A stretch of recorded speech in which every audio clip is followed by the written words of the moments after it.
Un plateau, deux invités seuls devant les caméras. Ils sont là pour mener un débat exactement comme ils le veulent.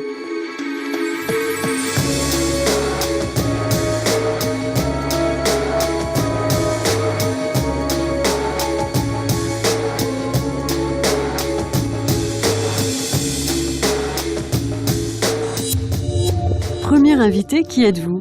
Alors, je m'appelle Patrick Peter, je travaille dans un laboratoire du CNRS à l'Institut d'astrophysique de Paris, dans les domaines de la cosmologie primordiale et en lien avec la physique des particules, la théorie des cordes et toutes les théories de physique fondamentales qui sont liées à la cosmologie.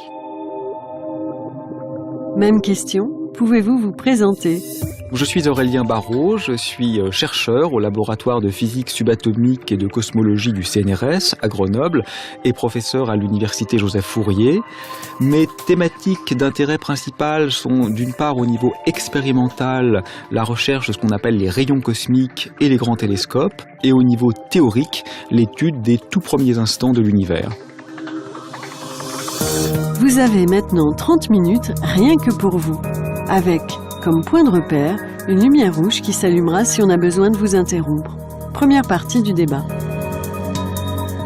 L'univers a-t-il des limites ? Ça, j'avoue que c'est une question qui me paraît un petit peu bizarre au niveau scientifique, parce qu'en fait, l'univers a des limites, forcément, les limites de ce qu'on peut voir ou pas.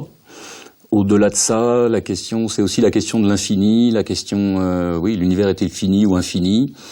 Je ne sais pas si c'est pas plutôt une question philosophique, c'est-à-dire à mon sens plutôt presque en dehors du champ de la science. Bon, c'est pas vraiment. Je suis pas sûr que ce soit une vraie question scientifique. Par contre, la question de ce qui se passe dans l'univers et est-ce qu'on peut tester éventuellement ce qui peut se passer au-delà de ce qu'on peut voir, ça peut éventuellement avoir un sens, mais c'est à discuter. Moi, je trouve que c'est une assez belle question, en fait. Parce que comme toutes les questions signifiantes, elle est un peu paradoxale, elle est un peu ambiguë, on ne sait pas exactement ce qu'elle convoque, des concepts très lourds. L'univers, l'universus, c'est le tout en latin. Est-ce qu'on peut penser le tout ? La limite, c'est à la fois ce qu'on ne peut jamais atteindre, est-ce qu'on a toujours envie de déchirer ou de dépasser, disait Deleuze. L'univers a-t-il des limites ? Je pense qu'on ne pourra pas répondre à la question, mais je crois que c'est une question signifiante parce qu'elle convoque non seulement une connaissance de l'univers, mais je crois qu'elle nous oblige également à nous interroger sur la connaissance de cette connaissance elle-même. Il y a toujours une petite méta-question en embuscade, et ça, c'est pas vraiment pour me déplaire, à dire vrai.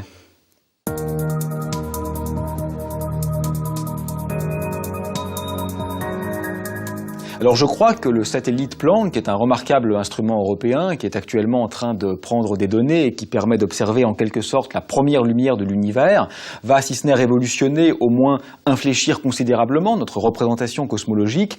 Et pour prendre toute la mesure de ce bouleversement, je pense qu'il est signifiant de rappeler quelques éléments de base de ce fameux modèle du Big Bang, qui est une belle construction scientifique. Que certains essayent de remettre en cause occasionnellement, même encore maintenant, de nos jours. D'ailleurs, cette remise en cause est légitime, mais le fait est qu'aujourd'hui, c'est notre meilleur modèle, et je crois qu'on a de bons arguments pour ça. Je pense au paradoxe de Olbers, le fait que le ciel nocturne soit noir, alors que si l'on supposait un modèle d'un univers statique et infini, on s'attendrait à avoir un ciel très brillant. Ça nous amène directement au problème de la finitude ou non, ou pas de l'univers, d'ailleurs. Exactement, oui. Donc au moins une mise en évidence des difficultés de se passer de cet univers en expansion.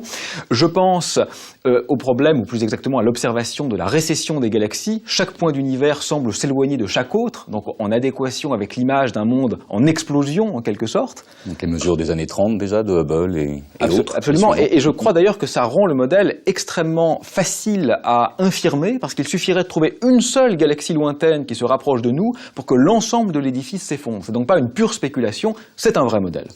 C'est un vrai modèle théorique scientifique. Exactement. Je pense aussi à la nucléosynthèse primordiale, c'est-à-dire la physique nucléaire appliquée à la cosmologie. On sait évaluer ce que devraient être les abondances des différents atomes, et ça coïncide plus ou moins très bien avec ce qui est effectivement observé. Je pense à l'adéquation des âges. Le fait que les plus vieilles étoiles semblent avoir un âge qui est à peu près égal et même un peu inférieur à celui inféré pour l'univers lui-même, c'est remarquable, parce que si les objets étaient plus vieux que l'univers, évidemment le modèle serait invalidé. Si au contraire les objets étaient beaucoup plus jeunes que l'univers lui-même, il serait relativement peu naturel, donc je trouve que ça corrobore bien l'ensemble de l'édifice. Et enfin, ce que mesure le satellite Planck, ce fond diffus cosmologique, cette remarquable prédiction, ce bain de lumière, cette lumière relique du Big Bang en quelque sorte, que l'on devrait observer à une température donnée, et qui aujourd'hui permet, et c'est, je crois, ce qui nous intéresse avec cet instrument nouveau, d'en inférer de très grandes informations sur l'univers primordial. C'est surtout là aussi, je pense, où les choses ont changé très très récemment et sont encore en train de changer. C'est-à-dire que la cosmologie, à mon sens, est passée d'une phase où on pouvait dire plus ou moins un peu n'importe quoi, et certains ne s'en sont pas privés d'ailleurs, et maintenant on en arrive à faire ce qu'on appelle d'ailleurs vraiment de la cosmologie de précision, qui est, on mesure vraiment des choses dans les grands détails, l'exemple typique étant effectivement les fluctuations du fond diffus, c'est-à-dire que le fond diffus qu'on observe, on peut l'observer vraiment dans toutes les directions, et ce qu'on observe, c'est pas tout à fait la même chose, c'est presque la même chose partout, donc c'est vrai que le fondamental du modèle standard, avec une phase d'expansion, un modèle homogène, isotrope, c'est vrai, mais l'univers a aussi des inhomogénéités de ci, de là, et en particulier celles qu'on retrouve quand on mesure le fond diffus cosmologique, justement, avec une très grande précision, c'est ce que fait Planck. C'est ce que je trouve d'ailleurs assez fascinant, parce que finalement, ce fond diffus cosmologique, ça correspond à la lumière qui trace l'état de l'univers quelques centaines de milliers d'années après le Big Bang. Ce qui est à la fois très très jeune par rapport à nous, on est 13 milliards d'années aujourd'hui après le Big Bang, mais c'est à la fois très très vieux par rapport à la physique de l'univers très primordial, celle qui nous intéresse finalement le plus, celle des tout premiers instants. Et cette espèce de photographie d'état intermédiaire se relève comme miraculeusement riche d'informations. D'autant plus qu'on peut la vérifier, on peut la mesurer avec des degrés de précision absolument invraisemblables, et qu'en plus elle nous apporte une mesure des mécanismes qui se sont produits dans l'univers très très très primordial. C'est ça qui est intéressant. On a sur des temps caractéristiques qui sont beaucoup plus courts que l'âge de l'univers, qui sont des temps qui sont caractéristiques de la physique des particules. Donc c'est finalement peut-être ce qui est fascinant dans cette science, c'est qu'on convoque à la fois des savoirs d'astrophysique, des savoirs de physique nucléaire, des savoirs de physique des particules, et tout ça aujourd'hui commence à prendre un peu corps, c'est-à-dire que ce ne sont plus, je crois, des propositions disparates, mais on a une sorte de modèle dominant qui n'est évidemment pas parfait, qui n'est pas sans lacune, je pense qu'il faudra qu'on en dise quelques mots, mais qui commence à nous laisser croire qu'on peut dire quelque chose des premiers instants du cosmos. On fait plus que pouvoir dire quelque chose, on a même des modèles qui sont prédictifs. On a ce qu'on appelle maintenant le paradigme actuel de l'inflation, qui consiste à imaginer une phase très très primordiale, donc dans une phase où on ne connaît pas bien la physique en fait, et où on imagine que l'univers, au lieu de simplement être en expansion normale, telle qu'on la mesure actuellement, se retrouve dans une phase d'expansion accélérée, c'est-à-dire qu'il entre véritablement, il grandit dans des proportions considérables en un intervalle de temps extrêmement court, et ça, pour aussi invraisemblable que ça puisse paraître, c'est très prédictif. Ça nous dit, en fait, c'est ça qui va nous dire quelle est la forme, quelles sont les petites fluctuations qu'on va avoir, les fluctuations de densité qui vont générer ensuite les grandes structures derrière. D'ailleurs, finalement, si on voulait le dire de manière un petit peu imagée, dans ce fond diffus, on observe ces inhomogénéités que vous présentiez, qui correspondent en quelque sorte à la propagation d'ondes acoustiques. Donc, en quelque sorte, on écoute l'univers primordial. Et moi, je crois que là, maintenant, effectivement, avec Planck, on va commencer à pouvoir, comme vous le disiez, peut-être sonder la physique de l'inflation, mais peut-être même, avec beaucoup de pincettes et beaucoup de réserves, mais on va peut-être même pouvoir commencer à aller au-delà dans la physique vraiment de l'univers le plus primordial, peut-être de sonder quelques effets de ces traces de ce qu'on appelle la gravitation quantique, de ce Graal de la physique théorique qui est aujourd'hui encore très spéculatif, mais qu'on va peut-être un jour enfin mettre au banc de la science expérimentale. Certains espèrent y voir de la théorie des cordes, d'autres espèrent y voir d'autres théories alternatives. Le satellite Planck livrerait peut-être des indices sur la fameuse théorie des cordes. Mais que dit-elle exactement? On peut définir la théorie des cordes de manière très simple, en considérant qu'au lieu de considérer que les particules sont des particules ponctuelles, dans ce cadre-là, on va dorénavant décider que ce sont des morceaux de cordes, donc que ce soit sous forme de boucle ou de cordes ouvertes. On a des petits morceaux de cordes qu'on voit comme des points, c'est-à-dire qu'ils sont tout petits en soi. Et ça donne une idée, une distance, une longueur caractéristique qu'on ne verra pas. À partir de là, ça pourra ensuite, le fait qu'il y ait cette toute petite distance qui intervient pourra nous faire comprendre pourquoi il y a des choses qu'on peut observer et d'autres qu'on ne peut pas observer. Mais je pense que ce qui est étonnant, c'est que finalement, c'est cet observable à très grande échelle, puisqu'on est dans le macrocosme, qui nous donne des renseignements extrêmement précieux sur le microcosme. Et finalement, pour sonder l'état intime de la matière, ou peut-être même plutôt de l'espace-temps d'ailleurs, aux échelles les plus ridicules, je pense que c'est pas le LHC qui est le plus utile, c'est peut-être le satellite Planck qui lui observe l'univers à très grande échelle? Bon, en fait, c'est peut-être une combinaison des deux. On dit souvent que la cosmologie moderne, c'est le lien entre l'infiniment petit et l'infiniment grand. L'univers, c'est l'ensemble de tout ce qui existe, donc c'est par définition même l'infiniment grand. Donc là, on va mélanger en effet donc l'univers dans son entier. Au moment, on va le regarder au moment où il était tout petit et voir, vraiment petit. Donc c'est le mélange des deux. C'est là où tous les effets potentiellement intéressants vont être là, vont être peut-être visibles, vont peut-être laisser des traces, et c'est surtout là où on a une certaine physique qu'on ne connaît pas. On connaît bien l'évolution sur les 14 milliards d'années qui précèdent, mais il manque la fraction de seconde initiale. Et d'ailleurs, je trouve que la réciprocité est en train de se mettre à l'œuvre. C'est-à-dire qu'effectivement, les collisionneurs, les accélérateurs de particules, le grand LHC de Genève donne une information qui est absolument nécessaire à la compréhension de l'univers primordial, mais réciproquement, et c'est peut-être en ce sens-là que les choses sont en train de changer, en particulier avec le satellite Planck, la cosmologie, elle aussi, nous permet, me semble-t-il, d'inférer des informations nouvelles sur l'infiniment petit, non seulement sur la physique des particules, mais peut-être même encore au-delà, sur ces modèles que nous évoquions de théorie des cordes ou de gravité quantique à boucle. Mais sur des échelles d'énergie peut-être même plus importantes. Oui, le LHC, finalement, considère des échelles d'énergie qui ne sont pas si élevées que ça par rapport à qui sont même beaucoup plus petites que celles sur lesquelles on s'intéresse pour l'univers très primordial qui nous donne ces fluctuations qui font apparaître les structures dans l'univers. Mais je crois qu'on ne doit pas quand même passer sous silence un certain nombre de difficultés majeures, le fait que l'essentiel de la masse de l'univers soit de nature inconnue, le fait que l'expansion de l'univers soit en train de s'accélérer, c'est quand même étonnant, parce que la gravitation, on la pense comme une force de freinage, et pourtant il semblerait que l'univers grandisse de plus en plus vite, ce qui est tout de même un peu délicat. Et puis même finalement le Big Bang lui-même. Moi je crois qu'on ne peut pas faire l'impasse sur le Big Bang, non pas le modèle du Big Bang, mais le point initial. Je ne pense pas qu'il soit raisonnable de fonder notre cosmologie sur une description qui commence par une incohérence. Parce que finalement, le Big Bang, c'est quelque chose que la théorie prédit, mais que la théorie ne permet pas de comprendre. Il est en quelque sorte, à mon sens, le moment ou le lieu d'effondrement de la théorie. Et donc ça, je crois que c'est quelque chose qu'il faut aussi essayer de questionner.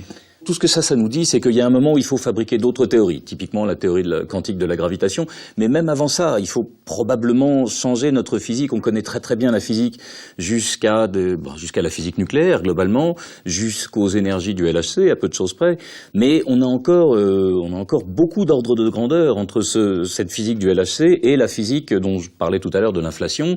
On a encore un certain nombre d'ordres de grandeur sur lesquels on peut beaucoup discuter, on peut rajouter encore d'autres choses. Et c'est là où les observations cosmologiques nous apporteront plus, peut-être, que les observations en accélérateur. Moi, je crois que le modèle du Big Bang est tout à fait significatif. Mais il me semble qu'il faut quand même garder toujours à l'esprit, non pas seulement le raffinement du modèle en cours, mais aussi la possibilité du changement de paradigme, du bouleversement, qui n'est pas tout à fait exclu quand même, compte tenu des difficultés du modèle cosmologique standard actuel. Ce qui est amusant, c'est qu'en fait, c'est précisément ce qui s'est passé dans les années 60. Avant ça, il y avait un paradigme complètement différent, qui était le paradigme de l'univers stationnaire, essentiellement donc un univers qui bougeait, mais qui se répétait sans cesse, et dont on disait d'ailleurs qu'il était correct, et que l'autre modèle qui à l'époque était concurrent, et qui était d'ailleurs relativement il était malvenu d'en parler dans les conférences, on disait que ce modèle-là ne pouvait pas être correct, puisqu'il prédisait l'existence d'un fond diffus cosmologique. Donc le modèle du Big Bang tel qu'on connaît actuellement a été considéré pendant très longtemps comme incompatible avec les données. Et puis, donc en 1965, on a observé ce fameux fond diffus cosmologique, et là, du coup, il est devenu impossible de refuser ce modèle-là, et il y a eu donc vraiment un changement de paradigme très, très clairement daté. Et donc c'est pour ça que ça me paraît un peu difficile d'imaginer qu'il y a encore un nouveau changement de paradigme. C'est possible, mais oui, ça paraît difficile. Je suis assez d'accord avec vous, et c'est vrai que c'est d'ailleurs un faux procès qui est souvent fait aux scientifiques. J'ai souvent entendu dire que le modèle du Big Bang, finalement, est une manière de théoriser dans notre jargon physico-mathématique l'idée de la création divine. Et c'est vrai que c'est pas le cas du tout, parce que les scientifiques ne croyaient pas à cet univers en expansion, et qu'il s'est vraiment imposé parce que c'était le meilleur choix. En revanche, je pense que le cadre global dans lequel on pense ce modèle de Big Bang, lui, peut évoluer.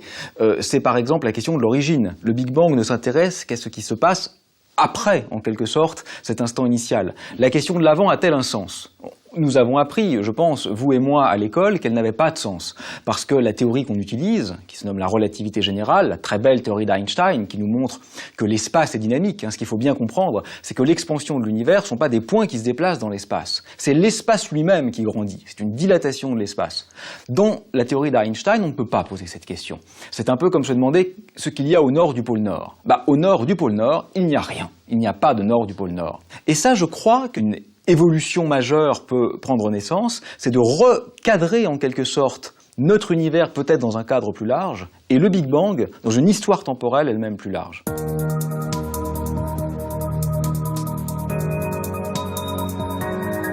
Alors justement, s'il y a eu une phase d'inflation en particulier, on peut imaginer qu'on peut partir d'un univers qui était fini ou infini, à la limite, je ne sais même pas encore une fois, comme je disais tout à l'heure, est-ce que ça a véritablement un sens ou pas, mais on peut partir d'un univers qui est même tout petit au départ, et puis qui va croître dans des proportions tellement gigantesques, ici ou là. D'ailleurs, il peut croître en différents endroits, dans des proportions différentes d'ailleurs d'un endroit à l'autre. C'est ce qu'on appelle tous les modèles d'inflation éternelle, où on a finalement plein d'espèces d'univers différents, et il se trouve que nous vivons dans l'un d'eux, qui finalement s'avère être quelque chose de tout petit par rapport à l'univers dans son entier, qui ensuite, fini ou infini, là encore, la question ne fait pas forcément de sens. Par contre, ce qui peut faire un sens, c'est qu'il y ait plusieurs univers. Oui, tout à fait, mais ce que vous présentez là se situe déjà à un niveau assez élevé, me semble-t-il, de complexité.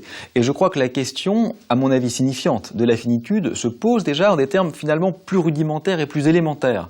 Notre théorie de la gravité, donc de l'espace, c'est la même chose, la relativité générale.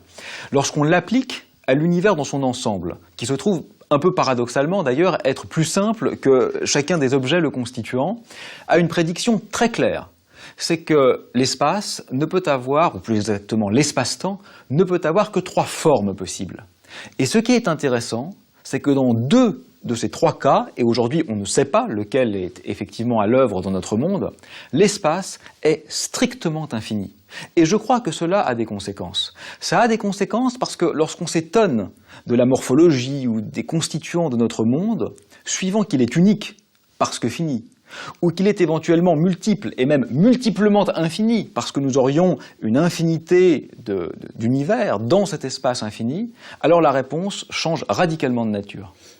C'est vrai, mais il faut aussi rappeler que les 3 formes qui peuvent exister comme ça en relativité générale, qui sont un univers qui aurait essentiellement, par exemple, si on se ramenait à 2 dimensions, qui aurait la forme d'une boule, sauf que c'est à 3 dimensions, c'est plus difficile de visualiser une boule à 3 dimensions, mais une boule à 3 dimensions, ça c'est l'univers qui est fini en soi, et puis sinon il y a 2 autres formes qui sont infinies, qui sont plus comme des selles de cheval, d'une structure comme ça, avec une courbure différente, mais ça, c'est local, c'est de la physique locale. Si on s'intéresse à la physique, à la structure globale de l'univers, on va s'apercevoir qu'on peut aussi, c'est ce qu'on appelle la topologie de l'univers, on peut refermer l'univers sur lui-même, même s'il a une structure ouverte. Comme ça, c'est un peu, l'exemple typique, c'est de prendre une feuille de papier qui a l'air d'être plate et infinie comme ça, et puis si on la referme sur elle-même 2 fois, eh ben, elle reste localement, on voit toujours quelque chose de plat, mais finalement, c'est quelque chose de fini. Donc, par contre, on va pouvoir ensuite voir, là il y aura des différences, parce que si l'univers est fini, alors si on peut regarder, si on a la chance qu'il est suffisamment petit, qu'il soit suffisamment petit par rapport à ce qu'on peut regarder dedans, alors on va pouvoir le voir qu'il est fini. Comme on vous disait tout à l'heure que la Terre était ronde, on peut voir que la Terre est ronde parce que si on marche dans une direction, on va finir par revenir au même point. Là, la chose sera vraie aussi. Si on regarde dans une direction, on pourra voir, et dans une autre, voir 2 objets différents qui seront les mêmes. Donc vous mettez de l'eau à mon moule, finalement. Vous êtes en train de convenir avec moi que ce modèle est effectivement falsifiable, qu'il est sérieux, et que néanmoins, il change la représentation globale, non seulement au niveau mythique, si vous voulez, mais c'est peut-être pas ce qui nous intéresse ici, mais aussi au niveau scientifique. Parce que je crois que la probabilité de gagner au loto ne s'interprète pas du tout de la même façon, suivant qu'on joue une fois ou qu'on joue une infinité de fois. Et le fait qu'on ait gagné, puisque les lois de la science, telles qu'on les observe, semblent permettre l'existence de la vie, nous sommes là en train d'avoir cette conversation, me semble avoir un sens très différent, suivant que l'on considère un processus avec un seul univers, ou un processus avec une infinité d'univers, auquel cas, bien sûr, à un moment ou à un autre, c'est effectivement produit la naissance d'un univers capable de former des êtres complexes. Alors là, c'est vrai que le côté fini ou infini, vraiment, ça devient très très important, parce que ça change complètement la structure de la pensée scientifique qu'on va avoir derrière. Si l'univers est fini, on peut essentiellement le mesurer, on peut le voir qu'il est fini. S'il est infini, on ne peut pas le mesurer. En fait, on peut prouver qu'il est fini, on ne peut pas prouver qu'il est infini. Et en plus, et par ailleurs, s'il est infini, effectivement, avec ces idées de multivers au lieu d'un univers, c'est-à-dire au lieu d'avoir un seul univers, ben, on en a plusieurs, voire une infinité, il y a un changement d'idée, de philosophie presque sous-jacente qui est radical. Et alors ? C'est peut-être une bonne chose. Moi, je pense que ce qui est intéressant avec ces questions, c'est non seulement qu'elles questionnent ce qu'il y a dans l'univers, ce qu'est l'univers, notre métier de chercheur au quotidien, mais qu'elle questionne aussi la manière dont on fait notre métier, c'est-à-dire ce qui est accessible ou non à la physique. Et en ce qui me concerne, je ne crois pas... D'abord, c'est peut-être vrai, auquel cas que ce soit une bonne ou une mauvaise nouvelle, bah, ça serait une nouvelle, je dis peut-être, hein. Mais au-delà de ça, je crois que ça serait quand même une bonne nouvelle. Parce que je crois qu'il y aurait quelque chose de presque réenchanté finalement dans cette vision des choses. Je crois que le darwinisme, donc notre théorie de l'évolution dans le domaine biologique, n'a pas du tout désenchanté et n'a pas du tout invalidé les capacités prédictives de la biologie. Tout au contraire. Je pense que c'est une théorie qui a jeté un éclairage nouveau sur l'origine des espèces et qui a renforcé la cohérence globale de la représentation du vivant. Sauf que là, il y a un problème énorme en physique et en cosmologie en particulier, c'est les ordres de grandeur. On parle d'ordre de grandeur maintenant, on parle de l'univers en entier, c'est-à-dire les temps caractéristiques, c'est les dizaines de milliards d'années. Les longueurs caractéristiques, c'est donc évidemment les dizaines de milliards d'années-lumière, c'est-à-dire c'est des choses sur lesquelles on peut pas faire d'expérience. Donc en gros, je reviens toujours à ça. Si l'univers est infini et avec un nombre infini d'univers qui peuvent être très très différents, j'ai peur qu'on ne puisse jamais le tester. Donc on a un changement radical d'idéologie sous-jacent, mais qui n'est pas testable. Donc alors, à ce moment-là, on n'est presque plus dans le domaine de la science. Ça, j'en suis pas tout à fait sûr pour deux raisons. D'abord parce que le domaine de la science, moi je crois qu'il est variable, qu'il évolue avec le temps, et la science telle que définie par Karl Popper comme un ensemble de propositions qui peuvent être invalidées par des expériences, d'abord je crois que ça n'a jamais marché comme ça, je pense que c'est pas vrai, je pense que c'est une analyse qui est naïve et incorrecte, et en plus, je crois que ce serait pas très grave qu'on en sorte. Mais surtout, quand bien même on le déplore, ce qui a l'air d'être votre cas, je ne crois pas qu'on en sorte. Moi, je crois que dans un univers éventuellement infini, donc dans ce que vous avez appelé un multivers, on peut continuer à faire des prédictions et on peut continuer à faire de la science usuelle. Simplement, c'est de la science pauvre. Ça, c'est vrai, parce qu'on ne dispose que d'un seul échantillon. C'est-à-dire que c'est un peu comme si on faisait une expérience de physique des particules et au lieu de faire 1 milliard de collisions, on n'en faisait qu'une. Alors évidemment, avec une, on comprend beaucoup moins de choses qu'avec 1 milliard. Et nous, on ne peut voir qu'un univers, par définition, parce que si on pouvait voir les autres, ils seraient dans notre univers. Donc c'est vrai, c'est moins bien du point de vue de la précision. Mais néanmoins, je ne crois pas qu'en principe, le pouvoir prédictif s'effondre. J'ai peur que ce soit plus que moins bien, c'est-à-dire que, enfin, j'utilise souvent cet exemple, si on prend une boîte avec 10 000 boules rouges et une boule noire et qu'on fait un seul tirage, sans savoir ce qu'il y avait dedans au départ, eh ben, on ne peut rien dire. Le fait de tirer la boule noire ou une des boules rouges, on ne peut strictement rien dire sur quel était le contenu de la boîte au préalable. Eh ben, oui, parce que vous avez fait une hypothèse très forte qui est qu'on ne savait rien a priori. Absolument. Si on ne sait rien de ce qu'il y a dans la boîte, avec un tirage, on ne peut rien en conclure. Mais si on sait qu'on a 10 000 boules rouges et une boule noire, avec un tirage unique, et qu'on tire la boule noire, on peut exclure le modèle avec une très grande confiance. Donc tout est là. Cette image d'univers multiple n'aurait aucun sens si ce n'était qu'une image. Mais elle est fondée sur des théories sous-jacentes. Et si ces théories sont suffisamment bien connues, je reste convaincu qu'un unique tirage, de même qu'une unique expérience, contient de l'information et permettent de corroborer ou d'infirmer l'ensemble du modèle.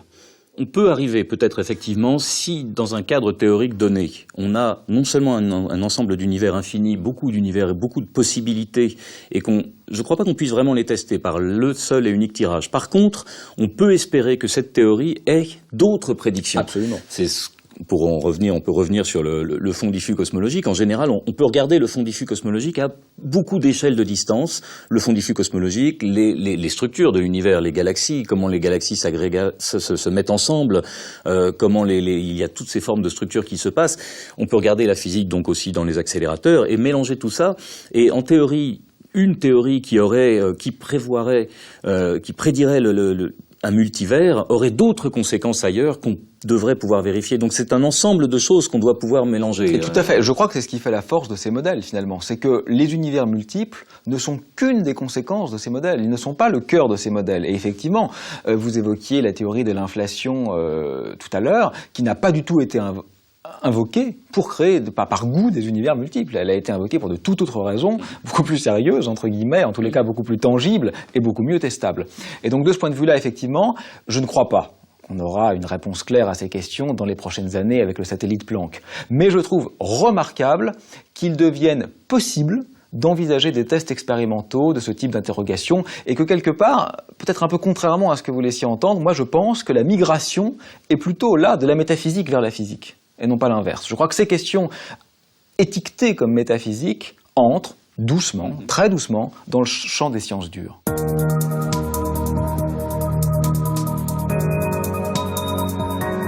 Ce qui me semble remarquable, c'est que des théories très spéculatives, mais néanmoins sérieuses, de gravité quantique permettent aujourd'hui de donner quelques éléments de réponse possibles à cette question. Moi, je pense en particulier au modèle de gravité quantique à boucle, par déformation professionnelle, qui essaye de concilier nos deux grandes théories physiques, d'une part la relativité générale d'Einstein, d'autre part la mécanique quantique, qui est en gros la physique de l'infiniment petit, et qui, quand on l'applique à la cosmologie, prédit que le Big Bang disparaît, c'est-à-dire qu'il n'y a plus d'instant original, mais que l'univers aurait vécu une sorte de grand rebond, c'est-à-dire que quand on remonte dans le passé, l'univers se serait d'abord contracté, serait devenu extrêmement petit, et se serait ensuite étendu dans la phase d'expansion qui est aujourd'hui mesurée. Et d'un seul coup, le modèle global de l'univers se trouve réemprisonné dans un cadre qui contient un temps infini au futur et infini au passé. Et je trouve que d'ailleurs c'est intéressant sociologiquement aussi, parce que nous, on a appris la cosmologie avec le modèle du Big Bang. Et les gens de notre âge ou plus jeunes nous disent « mais c'est quand même bizarre un univers qui n'a pas de commencement ». Alors même que nos pères étaient très choqués que le Big Bang prédise un commencement. Donc on voit aussi à quel point on est, je trouve, sociologiquement prisonnier des archétypes de notre temps. En effet, en relativité générale, voilà, le Big Bang, c'est le temps zéro, c'est un endroit où il y a une singularité, où, en gros, on ne sait pas décrire. Mais le souci, c'est que dès qu'on fait de la gravitation quantique, hein, le temps lui-même devient quelque chose, devient un objet qui n'est pas très très bien défini. Donc, est-ce que c'est vraiment éternel ou pas? Est-ce que le temps vient est-ce que le temps a été là de tout temps? C'est une question bizarre d'ailleurs en soi. D'ailleurs, c'est très intéressant parce que le temps, c'est un gros problème en soi en mécanique quantique. Ce n'est pas quelque chose qu'on mesure facilement. Ce n'est pas quelque chose c'est pas comme l'espace. Contrairement en relativité générale, le temps et l'espace, c'est la même chose. En mécanique quantique, c'est très différent. Absolument, c'est ce que j'allais dire. Le problème se pose finalement presque déjà en relativité générale. La question de la description d'un système évoluant temporellement est très compliquée finalement. Toujours est-il que quelque chose évolue, et il n'est quand même pas exclu que quelque chose ait évolué en amont, si l'on peut dire, et quelle que soit l'horloge que l'on utilise pour mesurer cet amont du Big Bang. Et le fait que ceci soit non seulement possible et éventuellement mesurable, de façon très difficile, moi je ne crois pas que Planck pourra le mesurer, mais je crois que Planck pourrait le mesurer, et on avait beaucoup de chance, c'est déjà, je trouve, une nouvelle quand même qui est très réjouissante. Ah oui, on peut dire des choses dès maintenant, où on pourra, dans un futur pas trop lointain, dire des choses sur ce qui se passe, enfin sur la cosmologie quantique pratiquement, sur ce qu'il y a avant le Big Bang, pour autant que ça veuille dire quelque chose, ou simplement on arrivera peut-être même à arriver à définir que la question a un sens. C'est déjà une énorme information. Ensuite, savoir ce qui s'est passé réellement, il peut aussi y avoir un souci. La cosmologie, elle part de conditions initiales. Donc quelque part, c'est facile de mettre des conditions initiales sur une petite région de l'espace. On dit, voilà, c'est homogène par exemple, parce que c'est tout petit et on imagine que les champs ou tous les objets qui existent là, tout ça, ça va pas varier beaucoup sur des toutes petites distances. Le problème actuel de la cosmologie, c'est que ça varie pas sur d'énormes distances. Mais en fait, on revient avec ce même problème quand on fait un rebond, parce que, à la limite, du coup, ça veut dire que les conditions initiales sont reportées dans le passé, tellement loin dans le passé que l'univers était gigantesque. De toute façon, le problème des conditions initiales se pose de façon aiguë, qu'il y ait ou qu'il n'y ait pas de commencement. Mais ce que je trouve quand même intéressant, c'est qu'à l'instar des modèles d'univers multiples que nous évoquions précédemment, les modèles de gravité quantique n'ont pas été construits et inventés de façon ad hoc pour résoudre ce problème du Big Bang, auquel cas je pense qu'ils perdraient en crédibilité. C'est vrai qu'en quelque sorte, ils doivent résoudre ce problème, parce que cet état infiniment dense, infiniment courbe, n'est pas physique. Ça, on en est à peu près convaincu. Donc ils doivent y répondre, mais ils n'ont pas été inventés à cette fin. Donc le fait que de concilier les équations d'Einstein avec les équations de la mécanique quantique dans l'approche des boucles, ou de s'intéresser, comme en théorie des cordes, à ces petites structures filiformes comme ça qui se déplacent dans un espace-temps très complexe, puissent résoudre la question du commencement et apporter un éclairage nouveau, est quand même quelque chose qui, à mon sens, n'était pas évidemment prédictible. Voilà. Donc il se passe quelque chose d'assez intéressant, il se passe quelque chose qui n'est pas mis à la main, en quelque sorte, qui est une sorte de bonus à partir de théories qui ont été développées à d'autres fins. Et ça serait quand même assez remarquable que ces théories de l'infiniment petit, que les gens ont pendant des décennies considérées comme essentiellement intestables, reviennent aujourd'hui en quelque sorte dans le giron de la science observationnelle par le biais de la cosmologie, c'est-à-dire par le biais de l'infiniment grand. Et ça, je ne dirais pas que c'est ce qui est en train de se passer, parce que je ne crois pas qu'on va tester la théorie des cordes ou la théorie des boucles dans les 5 prochaines années. Mais en tout cas, je crois que certains modèles un peu à la limite de ces choses-là peuvent d'ores et déjà être exclus par un certain nombre d'observations. Et donc là, on commence à entrer dans la phase passionnante où l'expérience commence à pouvoir trier entre les différentes théories concurrentes. Ce qui est intéressant dans le modèle d'inflation, c'est que ça commence avec un univers qui est tout petit. C'est-à-dire on comprend bien ce qui peut se passer, on ne comprend pas forcément très bien, mais on peut appliquer les lois de la mécanique quantique sur un objet qui est tout petit. Et donc on peut calculer un peu comment est-ce que cet objet va pouvoir apparaître alors qu'on a un ensemble, un univers infini, et puis tout d'un coup, pourquoi il va y avoir ces conditions qui vont faire apparaître ce petit bout d'univers qui va grandir jusqu'à devenir le nôtre. Dans un modèle de rebond, c'est quelque part un peu plus compliqué. Oui, c'est un peu plus compliqué, mais l'univers n'est pas forcément tout petit quand même. Enfin, je veux dire, dans un univers spatialement plat, par exemple, l'univers est toujours infini. Il est infini à tout instant. Donc, c'est un peu délicat, c'est-à-dire qu'il est tout petit. Enfin, on peut dire que la zone d'intérêt est toute petite. Voilà. Notre univers, oui. L'univers qu'on peut observer. Ça ramène à ce que je disais au départ, à savoir la question de la finitude de l'univers, dans la mesure où nous n'avons accès, nous, qu'à une distance finie dans l'univers, c'est pas très clair que c'est une question qui se pose au niveau physique. Il me semble quand même qu'il y a une tendance. Cette tendance est probablement réversible, comme toutes les tendances en science, et il faut probablement la questionner. Mais je crois que tant au niveau spatial, ce qu'on disait tout à l'heure, qu'au niveau temporel, la tendance est quand même au dépassement des limites. Alors, spatialement, vous n'en convenez, on n'est pas tout à fait d'accord sur ce point, mais moi je crois qu'on peut commencer à dire des choses avec beaucoup de précautions sur ce qu'il y a au-delà de l'horizon, c'est-à-dire au-delà du visible, et temporellement, et là on est peut-être un petit peu plus d'accord, je crois qu'on pourra peut-être, dans les prochaines années ou décennies, commencer à pouvoir dire des choses sur ce qu'il y a peut-être eu en amont du Big Bang. Ça, je crois que c'est quand même une évolution radicale, parce que on est en train de rendre l'univers infini, à la fois dans sa taille spatiale et dans sa taille temporelle. C'est pas tout à fait un détail. Et puis, encore une autre petite chose amusante, c'est qu'en fait, les deux sont liés. C'est-à-dire que l'univers soit infiniment grand et qu'il soit éternel, finalement, on s'aperçoit que c'est relié. On peut facilement imaginer un univers qui est fini en taille et fini en temps.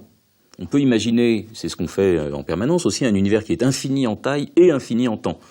Maintenant, un univers qui mélange les deux, c'est quelque part plus difficile. C'est possible, c'est très facile dans le cadre des théories classiques, mais dès l'instant où on a une théorie quantique qui commence à mélanger un peu des notions auxquelles on n'est pas habitué, toutes les notions qui ont cours en physique atomique, là ça commence à être beaucoup plus délicat. Et on a des modèles d'univers. On ne voit pas pourquoi il n'y aurait qu'un seul univers, on ne voit pas pourquoi il n'y aurait un univers que de taille finie, alors qu'il est forcément originaire de quelque chose qui a une taille infinie au départ. Et pourquoi est-ce qu'on serait restreint? Donc, on voit bien pourquoi on est restreint à observer seulement une certaine région. Mais pourquoi l'univers lui-même serait fini? Et pourquoi le temps lui-même serait fini alors qu'on vient de quelque chose qui est un ensemble infini au départ? C'est vrai que ça, c'est beaucoup plus délicat. Oui, je pense que finalement, il y a peut-être une transition de phase qui est en train de se faire dans nos manières de penser. Et c'est un peu curieux parce que ce sont les théories finalement peut-être les plus mathématiquement abouties ou au moins les plus mathématiquement sophistiquées et élaborées qui induisent en quelque sorte cette nouvelle manière de penser. Alors, la théorie des cordes nous disait que sans aucun paramètre d'aucune sorte, ou plutôt avec un objet qui a une certaine dimension, sans aucun paramètre pratiquement, on allait être capable de prédire et de calculer tout ce qu'on mesure. Bon, alors maintenant la question va être de savoir jusqu'où peut-on expliquer au niveau, et prédire et comprendre au niveau purement théorique, et à partir d'où faut-il faire rentrer les données environnementales en jeu? La théorie des cordes est typiquement un modèle qui, contrairement à ce qu'on le dit, fait des prédictions. Elle prédit que l'espace a 9 dimensions. C'est quand même une prédiction remarquable. C'est la seule théorie quasiment à prédire le nombre de dimensions d'espace. Et ce n'est pas le cas. L'espace a 3 dimensions. Et donc la théorie est falsifiée. Sauf précisément à faire preuve de suffisamment d'ingéniosité pour se dire que ces dimensions sont là mais qu'on ne les voit pas. Et donc on voit bien que c'est jamais si simple que ça. La question de savoir si un modèle est ou n'est pas invalidé par l'expérience dépend beaucoup de la manière dont on comprend le modèle et de la manière dont on interprète l'expérience. Donc je crois que la théorie des cordes est exactement l'archétype de ce type de modèle, un peu à la frontière, qui à la fois est quand même relativement en difficulté par rapport à l'expérience et qui en même temps, pour des raisons liées à sa remarquable élégance mathématique, on va dire, continue d'attirer un grand nombre de chercheurs du domaine. D'autant que c'est, dans l'état actuel des connaissances, c'est la théorie la plus à même de décrire les phases primordiales de l'univers et donc de répondre à toutes les questions qu'on peut se poser sur l'univers, donc entre autres de savoir sur ses dimensions, s'il est éternel, s'il est infini, toutes ces questions. Elles pourront trouver peut-être plus facilement dans le cadre de la théorie des cordes que dans aucun autre cadre connu à l'heure actuelle, des réponses. C'est déjà fini, bravo et merci. On se retrouve bientôt pour un nouveau débat. 2 invités dans ce même plateau, rien que pour eux.